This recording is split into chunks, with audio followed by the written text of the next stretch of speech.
অনেক কথা বলতে ইচ্ছে করে, কিন্তু সময়ের অভাবে ঠিক বলা হয়ে ওঠে না। আমি জানি যারা এই প্রফেশনে আছে তারা সব কিছু সুন্দরভাবে ম্যানেজ করে। আমি দেখছি যে বাচ্চা সামলিয়ে, সংসার সামলিয়ে ভিডিও করছে, কিন্তু আমার পক্ষে না সম্ভব হয়ে উঠছে না যেন। তো যা হোক, অনেক দিন পরে তোমাদের সাথে একটা নতুন ভিডিও নিয়ে চলে আসলাম। আর ভিডিও দেখে তো তোমরা বুঝতেই পারছো যে এটা একটা বার্থডে সেলিব্রেশন ভিডিও ছিল, আর বার্থডে বয় ছিল আমার ছেলে। এবার তোমাদের মনে প্রশ্ন হতে পারে যে ওর কি 1 বছর হয়ে গেছে? না না, ওর 1 বছর হয়নি, ওর বয়স সবেমাত্র 6 মাস। আর এই 6 মাসের দিনটাকে আমরা হাফ বার্থডে সেলিব্রেশন করেছিলাম। তারই একটা ছোট্ট ভিডিও রেডি করেছি তোমাদের কাছে শেয়ার করব বলে।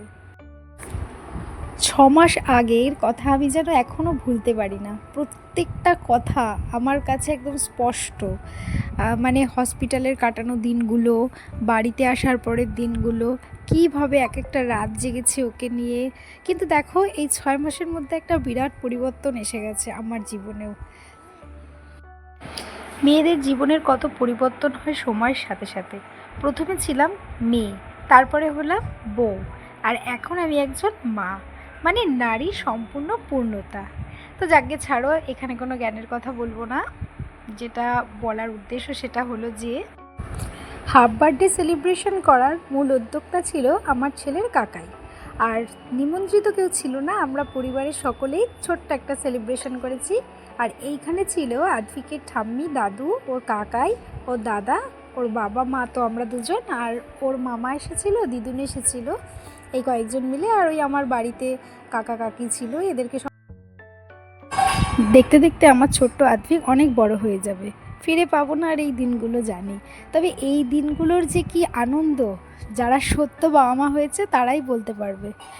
মানে খুব নিজেকে মাঝে মাঝে অসহায় মনে হয়, আবার মাঝে মাঝে মানে ওর মুখের দিকে তাকালে যেন সারা পৃথিবীকে এখানেই খুঁজে পাই। তো এই দুষ্টু মিষ্টি টক ঝাল নোনতা নিয়ে এই সময়টা পার করছি। আর এই প্রেগনেন্সি জার্নিতে মনের মধ্যে অনেক কথা জমা হয়ে গেছে। অনেক আপন পর, কাছের মানুষ, দূরের মানুষ, সকলকেই চিনতে পেরেছি। এটা হয়তো সবার জীবনেই হয়, শুধু আমি একা না। এখন ফেসবুক খুললে সদ্য মা হওয়া, মানে মা হয়েছে যারা, তাদেরও ঠিক কমিউনিটি পোস্ট বা এমনি স্টোরিতে একই কথা, যে আপন পর কীভাবে চেনা যায় এই টাইমটা, সেটা আমার একার ক্ষেত্রে নয়। তবুও যা হোক, ভালো আছি, ভালো থাকবো, ভালো রাখার সবাইকে চেষ্টা করব। আর তোমরা আমার ভিডিওগুলো দেখতে থাকো, আশা করছি ভালো লাগবে। এবং এখানে যে শুধুমাত্র আদ্ভিককে নিয়েই সময় কাটানো হবে এমনটা নয়, আমি যখন যেরকম ডেইলি ব্লগ পারবো তখন সেরকম ডেইলি ব্লগ দেবো।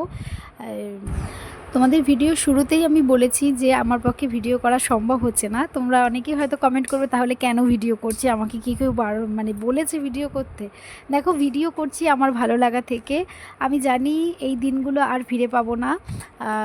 আমার ছেলে খুব তাড়াতাড়ি বড় হয়ে যাবে, তো এই দিনটাকে ধরে রাখতেই আমি ভিডিও করছি, মানে ক্যামেরাবন্দি করছি এই স্মৃতিগুলোকে। আর ইউটিউবে কেন পোস্ট করছি, যে মানে ইউটিউবে পোস্ট করছি জানি সারা জীবন থাকবে, আর তোমরাও আমার ভিডিওগুলো ভালোবেসে দেখবে। কেননা যদি আমি ফোনে শ্যুট করে রাখি, গ্যালারিতেই থেকে যাবে, হয়তো সময়ের গতিতে ফোন মেমোরি ফুল হয়ে যাবে, ভিডিও আস্তে আস্তে ডিলিট হতে থাকবে। তো আমি চাই না এই দিনগুলো ডিলিট হয়ে যাক, কিছুটা ভালো লাগা থেকেই করছি। আর তোমরা যদি আমাকে একটু সাপোর্ট করো, ভালোবাসা দাও, তাহলে হয়তো আমি মনের জোর পাবো এবং অনেক দূর এগিয়ে যেতে পারবো। তো আশা করছি আমার ভিডিওগুলো তোমাদের ভালো লাগবে। আর হ্যাঁ, ছোট্ট আদ্ভিককে তোমাদের কেমন লাগলো অবশ্যই কিন্তু কমেন্ট করো। ও খুবই ছোট, ওর 6 মাস বয়স। আশা করছি তোমরা ভালোই কমেন্ট করবে, ওকে কেউ খারাপ বলবে না। তো এই ছিল। এখন আমাদের কেক কাটিং শুরু হচ্ছে, আর কেক কাটিংয়ের আগে একটু ছবি তোলাতুলি চলছে আবারও। মাঝে মাঝে বিরক্তও হচ্ছে, আবার মাঝে মাঝে ও এনজয়ও করছে। তো যা হোক, দেখা হচ্ছে তোমাদের সাথে নেক্সট ভিডিওতে। এভাবেই পাশে থেকো, সবাই সুস্থ থেকো।